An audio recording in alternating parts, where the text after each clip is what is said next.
মধ্যপ্রাচ্য সফরে গিয়ে ধনী দেশগুলোর সাথে একের পর এক চুক্তি করছেন মার্কিন প্রেসিডেন্ট ডোনাল্ড ট্রাম্প। সৌদি আরবের পর কাতারের সাথে বড় চুক্তির অংশ হিসেবে বোয়িং কোম্পানির কাছ থেকে 1.5 শতাধিক বিমান কিনবে কাতার। পাশাপাশি আলোচনা হয়েছে ভূ রাজনৈতিক নানা বিষয়ে। সৌদি আরবের সাথে স্মরণকালের গুরুত্বপূর্ণ চুক্তি সইয়ের পর এবার কাতারের সাথে লাখো কোটি ডলারের চুক্তি সারলেন মার্কিন প্রেসিডেন্ট। মধ্যপ্রাচ্য সফরে দ্বিতীয় দেশ হিসেবে স্থানীয় সময় বুধবার 1.2 ট্রিলিয়ন ডলারের চুক্তি সই হয় দুই দেশের মধ্যে।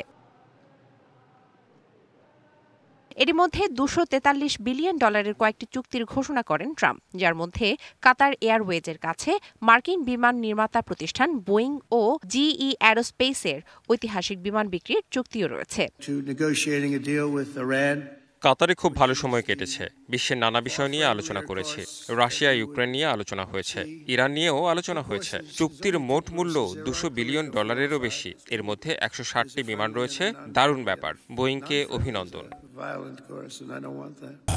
বাংলাদেশের শক্তিশালী থার্মিক স্টিল বার ফেমাস স্টিল লিমিটেড।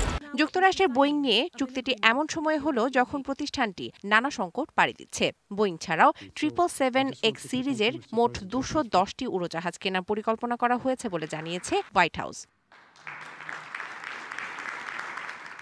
এছাড়া কাতারের আল উদ বিমান ঘাঁটি ও অন্য আকাশ প্রতিরক্ষা সক্ষমতা বিষয়ে 3,800 কোটি ডলার বিনিয়োগের একটি ইচ্ছাপত্র স্বাক্ষরিত হয়েছে।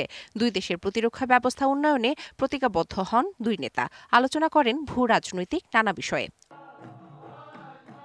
যৌথ বিবৃতিতে দোহা ও ওয়াশিংটন সম্পর্ক এক অনন্য উচ্চতায় পৌঁছেছে বলে মন্তব্য করেছেন কাতারের আমির। চুক্তি স্বাক্ষরের পর দুই দেশের সম্পর্ক এক অনন্য মাত্রায় পৌঁছেছে। এই ঐতিহাসিক সফরের জন্য মার্কিন প্রেসিডেন্টকে ধন্যবাদ।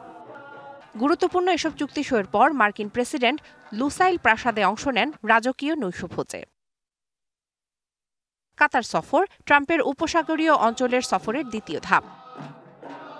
শোভন শাহরিন দিশা, ডিবিসি নিউজ ডেস্ক।